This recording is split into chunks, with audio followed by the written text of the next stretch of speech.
صلی اللہ علیہ یا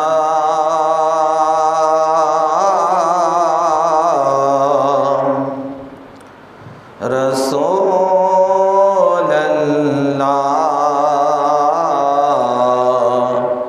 وسلم علیک یا حبیب اللہ۔ اب تنگی داماں پہ نہ جا اور بھی کچھ مانگ ہے آج وہ مائل بعطا، اور بھی کچھ مانگ ہے آج وہ مائل بعطا، اور بھی کچھ مانگ۔ ہر چند کے آقا نے برا ہے تیرا کشکول، ہر چند کے آقا نے برا ہے تیرا کشکول، کم ظرف نہ بن ہاتھ بڑا، اور بھی کچھ مانگ ہے آج وہ مائل بعطا، اور بھی کچھ مانگ۔ سرکار کا در ہے در شاہ تو نہیں ہے، جو مانگ لیا مانگ لیا، اور بھی کچھ مانگ ہے آج وہ مائل بعطا، اور بھی کچھ مانگ۔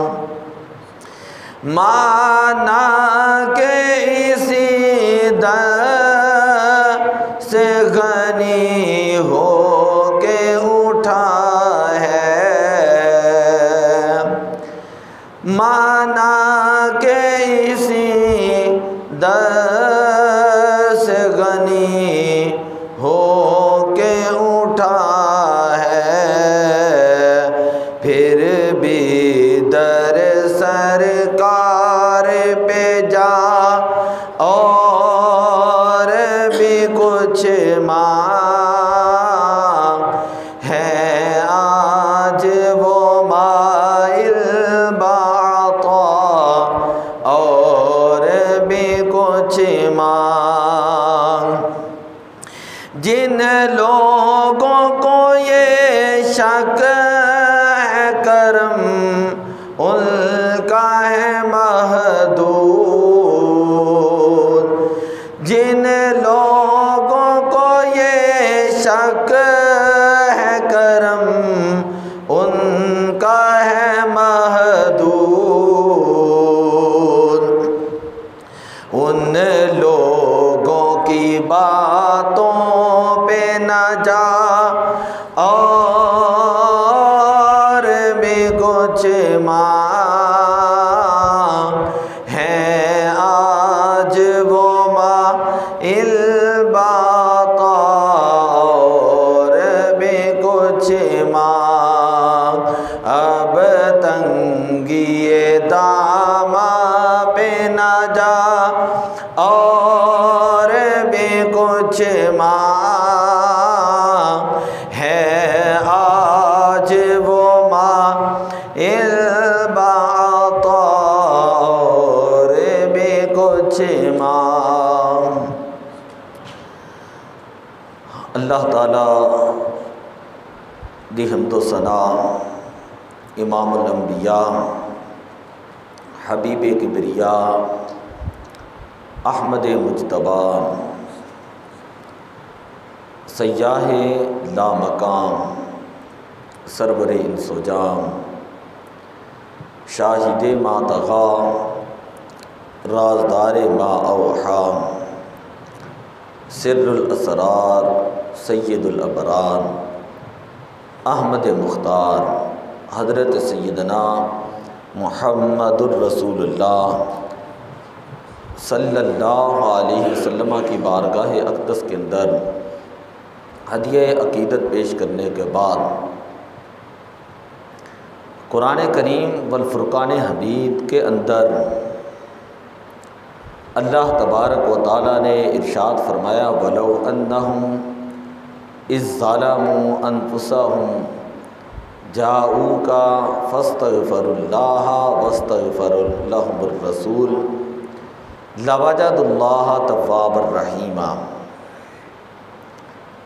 اگر وہ لوگ اپنی جانوں پر ظلم کر لیں، اے پیارے حبیب صلی اللہ علیہ وسلم آپ کی بارگاہ میں حاضر ہو جائیں اور آپ کی بارگاہ میں حاضر ہو کر اللہ سے اپنے گناہوں کی معافی مانگیں، آپ بھی اللہ کی بارگاہ میں ان کی سفارش کریں تو اللہ تعالیٰ کو توبہ قبول کرنے والا پائیں گے۔ دنیا کے اندر اللہ تعالیٰ نے انسان کے اوپر دو طرح کے حقوق رکھے ہیں، ایک ہوتے ہیں حقوق العباد اور ایک ہوتے ہیں حقوق اللہ۔ حقوق العباد یہی ہیں کہ انسان اپنے والدین کی فرما برداری کریں، رشتہ داروں کے ساتھ اچھا سلوک کریں، کسی کے ساتھ ظلم اور زیادتی نہ کریں۔ اگر کوئی بندہ دنیا میں رہتے ہوئے کسی کے ساتھ بھی زیادتی کرتا ہے، والدین کے ساتھ زیادتی کریں، رشتہ داروں کے ساتھ، دوست و احباب کے ساتھ، تو حکم شریعت کا یہ ہوتا ہے کہ آپ اس کے پاس جائیں اور جا کر اس سے معافی مانگیں، کیونکہ یہ حقوق العباد ہیں۔ اگر وہ معاف کر دیں، ماں باپ معاف کر دیں، اسی طرح رشتہ دار معاف کر دیں، دوست و احباب معاف کر دیں تو آپ کے گناہ اللہ تعالیٰ معاف فرما دیتا ہے۔ دوسرے گناہ وہ ہیں اور دوسرے حقوق وہ ہیں کہ جن کا تعلق اللہ کی ذات کے ساتھ ہے، کہ اللہ تعالیٰ نے ہمیں نماز ادا کرنے کا حکم دیا، روزہ رکھنے کا حکم دیا، زکوٰۃ ادا کرنے کا حکم دیا، حج کرنے کا حکم دیا اگر استطاعت ہو تو۔ اگر کوئی شخص دنیا کے اندر رہتے ہوئے اللہ تعالیٰ کے احکامات کی نافرمانی کرتا ہے اور وہ گناہ کر لیتا ہے، نماز چھوڑ دیتا ہے، روزہ چھوڑ دیتا ہے، اسی طرح جھوٹ چغلی غیبت کرتا ہے یا کوئی اور گناہ کر لیتا ہے، تو اب اس کے لیے حکم یہ ہوتا ہے کہ وہ اپنے گناہ کو معاف کرانے کے لیے اللہ کی بارگاہ میں جائیں، اور اللہ تبارک و تعالیٰ نے ارشاد فرمایا وَلَوْ أَنَّهُمْ إِذْ ظَلَمُوا أَنفُسَهُمْ، اے پیارے حبیب اگر وہ لوگ اپنی جانوں پر ظلم کر لیں، اپنی جانوں پر ظلم کر لیں تو جاؤکا، اے پیارے حبیب وہ آپ صلی اللہ علیہ وسلم کی بارگاہ میں حاضر ہو جائیں، آپ اللہ کی بارگاہ میں اس کے لیے سفارش کریں تو اللہ تعالیٰ اس کے گناہوں کو معاف کر دے گا۔ یہاں پر بڑے لوگ اس آیہ مبارکہ کے اوپر تقریر کرتے ہیں اور اس کا مطلب یہ بیان کر دیتے ہیں کہ اس کا تعلق حضور علیہ السلام کی زندگی کے ساتھ تھا۔ ایسی بات ہرگز نہیں، کیونکہ اللہ تعالیٰ نے مطلقاً ارشاد فرمایا جاؤکا، اے پیارے حبیب صلی اللہ علیہ وسلم وہ آپ کی بارگاہ میں حاضر ہو جائیں، آپ کی بارگاہ میں حاضر ہو جائیں کہ قیامت تک جو آپ کا امتی آئے گا اگر اس سے کوئی غلطی کوتاہی ہو جائے تو وہ آپ کی بارگاہ میں حاضر ہو جائیں۔ یہ مطلب نہیں کہ صرف زندگی کے اندر ہی آپ کے پاس آئیں۔ حدیث پاک تفسیر مدارک کے اندر بلکہ تفسیر قرطبی کے اندر یہ روایت موجود ہے، میرے آقا صلی اللہ علیہ وسلم کے بظاہر دنیا سے پردہ فرمانے کے 3 دن بعد ایک دیہاتی حضور کی بارگاہ میں حاضر ہوا۔ جب اسے یہ پتہ چلا کہ حضور علیہ السلام بظاہر دنیا سے پردہ کر چکے ہیں تو اس نے پوچھا کہ سرکار دو عالم صلی اللہ علیہ وسلم کا مزار پاک کہاں پر ہے؟ وہ حضور علیہ السلام کے مزار پاک قبر انور شریف روضہ پاک کے ساتھ لگ کر زار و کتار رونے لگا اور وہ عرض کرنے لگا کہ اللہ کے پیارے نبی، ہم نے تو قرآن پاک کے اندر یہ پڑھا ہے اگر وہ اپنی جانوں پر ظلم کر لیں تو وہ آپ کی بارگاہ میں حاضر ہو جائیں۔ یا رسول اللہ، میں گناہ کر چکا ہوں اور آپ کی بارگاہ میں حاضر ہوا ہوں، یا رسول اللہ توجہ فرمائیں، کرم فرمائیں۔ تو روایت کے اندر یہ ہے کہ قد غفر لک، سرکار دو عالم صلی اللہ علیہ وسلم کے مزار پاک سے آواز آئی کہ ہم نے تیرے گناہوں کو معاف کر دیا۔ اور ایک روایت میں یہ ہے کہ ساتھ ہی حضرت علی المرتضیٰ رضی اللہ تعالیٰ عنہ آرام فرما رہے تھے۔ حضور علیہ السلام نے حضرت علی سے فرمایا کہ اس دیہاتی کو کہہ دو کہ اللہ تعالیٰ نے اس کے سارے گناہوں کو معاف کر دیا ہے۔ جو لوگ یہ کہتے ہیں کہ یہ صرف نبی پاک کی زندگی کے ساتھ اس کا تعلق تھا، ان لوگوں کو سوچنا چاہیے اور اپنا عقیدہ درست رکھنا چاہیے۔ اور دوسری بات یہ ہے، فرمایا کہ جاؤ کا، اے پیارے حبیب آپ کی بارگاہ میں حاضر ہو جائیں۔ یہ نہیں فرمایا کہ جاؤ کا فی المدینہ، وہ مدینہ کے اندر حاضر ہو جائیں تاکہ قیامت تک اگر کوئی غریب آدمی، غریب آپ کا امتی روضہ پاک کے اوپر نہ جا سکے اور وہ غلطی کوتاہی کر لیں تو اب وہ اس کا ازالہ کس طرح کرے گا۔ یہاں پر تصوف کا ایک نقطہ بیان کیا گیا کہ وہ اپنے حضور قلب کے ساتھ حضور کی بارگاہ میں حاضر ہو جائیں، باوضو ہو کر اور روح قبلہ ہو کر سرکار دو عالم صلی اللہ علیہ وسلم کی ذات کے اوپر درود پاک پڑھیں اور حضور علیہ السلام کا وسیلہ اللہ کی بارگاہ میں پیش کریں تو اللہ تعالیٰ اس بندے کے گناہوں کو معاف فرما دے گا۔ تو اللہ تعالیٰ نے فرمایا کہ اگر وہ اپنی جانوں پر ظلم کر لیں تو اے پیارے حبیب آپ کی بارگاہ میں حاضر ہو جائیں۔ تو سامعین محترم، حضور کی بارگاہ میں حاضر ہونے کا حکم اللہ تعالیٰ نے دیا ہے۔ اللہ تعالیٰ نے فرمایا کہ حضور کی بارگاہ میں حاضر ہو جاؤ، اور دوسری جگہ پر اللہ تعالیٰ نے فرمایا وَأَمَّا السَّائِلَ فَلَا تَنْهَرْ، اے پیارے حبیب آپ کی بارگاہ میں کوئی سائل آئے تو آپ اسے جھٹکے نہ۔ تو اعلیٰ حضرت رحمۃ اللہ تعالیٰ علیہ فرماتے ہیں واہ کیا جود و کرم ہے شہ بتہا تیرا، نہیں سنتا ہی نہیں مانگنے والا تیرا۔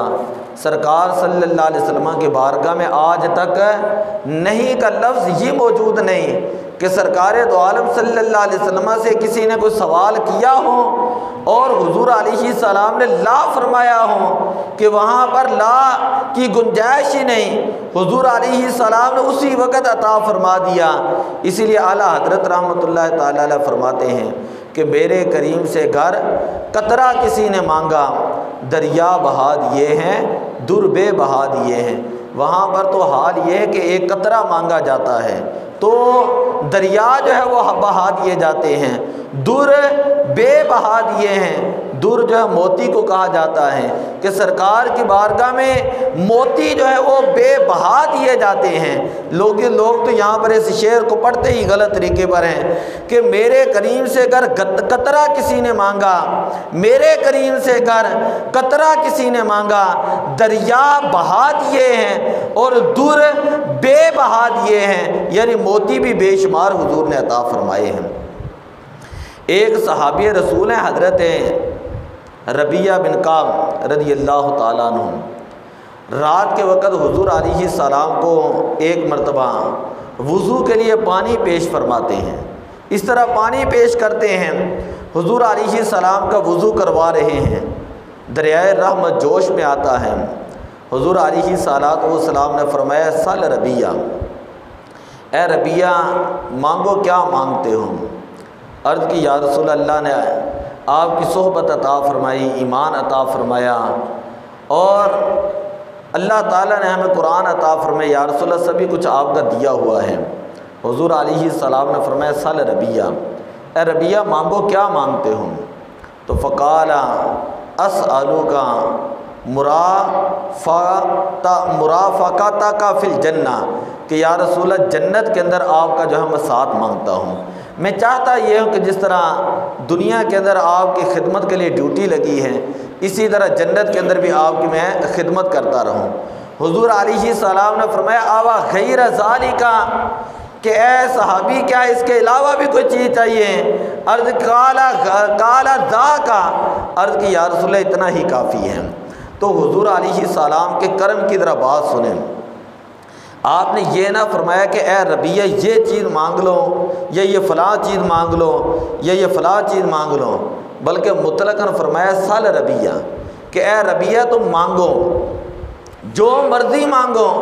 کہ حضور علیہ الصلاۃ والسلام کو اللہ تعالیٰ نے زمین و آسمان کے خزانے عطا کر کے مالک و مختار بنایا ہے، کہ جب چاہے جہاں چاہیں جسے چاہیں جتنا چاہیں حضور علیہ السلام عطا فرما سکتے ہیں۔ کہ اللہ تعالیٰ نے قرآن پاک کے اندر ارشاد فرمایا، میں بڑی گہری بات کرنے لگا ہوں، انا اعطیناک الکوثر، اے پیارے حبیب ہم نے آپ کو کوثر عطا فرمایا ہے۔ کوثر جو ہے حضرت تفسیر ابن عباس اٹھا کر دیکھے، کوثر فعل کا وزن ہے، کوثر جو ہے یہ فعل کا وزن ہے، کوثر فعل کا وزن ہے، اور اس کا مطلب ہے کہ اے پیارے حبیب ہم نے آپ کو خیر کثیر عطا فرمایا ہے۔ ہم نے آپ کو کیا عطا فرمایا ہے؟ خیر کثیر عطا فرمایا ہے۔ خیر کثیر کا مطلب ہے کہ اے پیارے حبیب ہم نے آپ کو کائنات کے سارے خزانے عطا کر کے ہم نے آپ کو مالک و مختار بنا دیا ہے، آپ جب چاہیں جسے چاہیں جتنا چاہے جو ہے وہ عطا فرمائیں۔ اور حضور علیہ السلام نے فرمایا کہ اوتیت مفاتیح خزائن الارض والسماوات، اللہ تعالیٰ نے زمین و آسمان کے مجھے خزانے عطا کیے ہیں۔ اور دوسری روایت کے اندر فرمایا واللہ معطی وانا قاسم، اللہ تعالیٰ مجھے عطا کرنے والا ہے اور میں اللہ تعالیٰ کے خزانے جو ہے وہ تقسیم کرنے والا ہوں، میں اللہ کے خزانے تقسیم کرنے والا ہوں۔ واللہ معطی، اللہ عطا کرنے والا ہے۔ یہاں پر بھی مفعول محذوف ہے، انا قاسم میں تقسیم کرنے والا ہوں، یہاں پر بھی مفعول محذوف ہے، یعنی اللہ کیا عطا کرنے والا یہ نہیں بتایا، حضور کیا تقسیم کرنے والے یہ نہیں بتایا۔ تو پتہ یہ چلا جہاں بلاغت کا قاعدہ یہ ہے حذف المفعول للتعمیم، کہ مفعول کو حذف کیا جاتا ہے عموم کے لیے، کہ اللہ تعالیٰ جو کچھ بھی عطا فرماتا ہے، اللہ تعالیٰ جو کچھ بھی عطا فرماتا ہے حضور علیہ الصلاۃ والسلام وہ تقسیم فرما دیتے ہیں۔ اگر نمازیں ملی ہیں تو نمازوں کے احکامات بتائے ہیں، روزے ملے ہیں تو روزے جو ہے وہ تقسیم کیے ہیں، اگر زکوٰۃ کے احکامات آئے ہیں تو وہ بتائے ہیں، حج کے احکامات آئے ہیں تو وہ بتائے ہیں۔ ایک روایت کے اندر حضور نے فرمایا صحابہ حج فرض ہو چکا ہے، تو ایک صحابی رسول جو ہے آئے، یا رسول اللہ کیا افی کل عام، کیا یا رسول اللہ ہر سال حج کرنا ضروری ہے؟ حضور علیہ السلام نے چہرہ مبارک دوسری طرف کر لیا، وہ صحابی دوسری طرف آئے، یا رسول اللہ کیا ہر سال حج ضروری ہے؟ حضور علیہ السلام نے چہرہ تیسری طرف کر لیا۔ جب صحابی رسول نے تیسری مرتبہ سوال کیا تو میرے آقا صلی اللہ علیہ وسلم نے فرمایا لو کنت نعم لواجبا، اگر میں ہاں کہہ دوں تو ہر سال حج جو امت کے اوپر فرض ہو جائے، ہر سال حج فرض ہو جائے۔ فرمایا وہی حج کرے گا جس کو اللہ تعالیٰ نے استطاعت عطا فرمائی ہے۔ ذرا غور فرمائیں، آج لوگ میں بڑی گہری بات کرنے کے لیے یہ ساری میں نے تمہید بنائی ہے۔ لوگ کہتے ہیں کہ دیکھیں جی آپ کہتے ہیں اللہ تعالیٰ نے اپنے پیارے نبی صلی اللہ علیہ وسلم کو زمین و آسمان کے سارے خزانے عطا کیے اور مالک و مختار بنا دیے، حضور علیہ السلام جسے چاہتے ہیں عطا فرماتے ہیں۔ تو قرآن پاک کے اندر ہی اللہ تعالیٰ نے فرمایا قل لا اقول لکم عندی خزائن اللہ ولا اعلم الغیب ولا اقول لکم انی ملک، کہ 7واں پارہ سورہ انعام، اس کے اندر اللہ تعالیٰ اپنے پیارے حبیب سے فرما رہا ہے پیارے حبیب فرما دیجئے قل لا اقول لکم عندی خزائن اللہ، میں تمہیں نہیں کہتا کہ میرے پاس اللہ کے خزانے ہیں، ولا اقول لکم انی ملک، اور نہ ہی میں یہ کہتا ہوں میں فرشتہ ہوں، ولا اعلم الغیب، اور نہ ہی میں غیب جانتا ہوں۔ جب قرآن کے اندر یہ آ چکا ہے، حضور خود فرما رہے ہیں قرآن کے اندر، اللہ اپنے نبی کو یہ کہہ رہا ہے کہ قل لا اقول لکم عندی خزائن اللہ، آپ کہہ دیں کہ میرے پاس کوئی خزانے نہیں، میں نہیں کہتا کہ میرے پاس اللہ کے خزانے، ولا اعلم الغیب، اور میں غیب نہیں جانتا۔ تو آپ لوگ یہ کہتے ہیں کہ حضور علیہ الصلاۃ والسلام جو ہیں وہ غیب جانتے ہیں، اور حضور علیہ الصلاۃ والسلام کو اللہ تعالیٰ نے اللہ تعالیٰ تھوڑے اور پر رکھ دیں، اللہ تعالیٰ نے زمین و آسمان کے سارے خزانے دیے ہیں۔ اللہ تعالیٰ یہ کہہ رہا ہے کہ پیارے حبیب قل لا اقول لکم عندی خزائن اللہ، آپ یہ کہہ دیں میرے پاس اللہ کے خزانے نہیں، آپ یہ کہہ دیں کہ میرے پاس علم غیب نہیں، یہ قرآن ہے۔ تو آپ یہ کہتے ہیں کہ اللہ نے حضور کو سارے خزانے عطا کیے ہیں، تو یہ کیا بات ہوئی؟ بڑی توجہ سے بات سنیں۔ اللہ تعالیٰ نے پہلی جگہ فرمایا انا اعطیناک الکوثر، ہم نے آپ کو کوثر عطا کیا ہے۔ کیا عطا کیا ہے؟ سارے بولے ذرا، بڑا مزہ ہے کہ بات سنیں۔ ہم نے آپ کو کیا کیا ہے؟ کوثر عطا کیا۔ کوثر کا معنی ہے خیر کثیر، کوثر کا معنی ہے خیر کثیر۔ دوسری جگہ پر فرمایا قل لا اقول لکم عندی خزائن اللہ، اے پیارے حبیب فرما دیجئے میں نہیں کہتا میرے پاس اللہ کے خزانے ہیں۔ تو اب لوگ ہمارے اوپر اعتراض کرتے قرآن سے ٹکرا رہا ہے، کبھی وہ قرآن کو حدیث سے ٹکراتے ہیں، تو میں یہ کہتا ہوں نہ قرآن سے ٹکراتا ہے، نہ قرآن حدیث سے ٹکراتا ہے، نہ حدیث سے ٹکراتی ہے۔ اگر ٹکراؤ ہے تو ہماری سوچ اور فکر کے اندر ہے، ہمارے فہم کے اندر ہے۔ اگر ہمیں قرآن نہ سمجھ آئے تو ہم کیا کہہ سکتے ہیں؟ ہم کبھی یہ نہیں کہیں گے کہ قرآن سے ٹکراتا ہے۔ اگر اللہ نے اپنے نبی سے یہ کہہ دیا تھا کہ پیارے حبیب نماز ضروری ہے، حضور نے نماز پڑھی ہے، فرمایا قل هو اللہ احد، اے پیارے حبیب فرما دیجئے اللہ ایک ہے۔ میرے آقا نے کہا اللہ ایک ہے، جو اللہ کے احکامات آتے رہے، حضور اس کے اوپر عمل کرتے رہے۔ اللہ کے احکامات کو نبی نہیں مانے گا تو کون مانے گا؟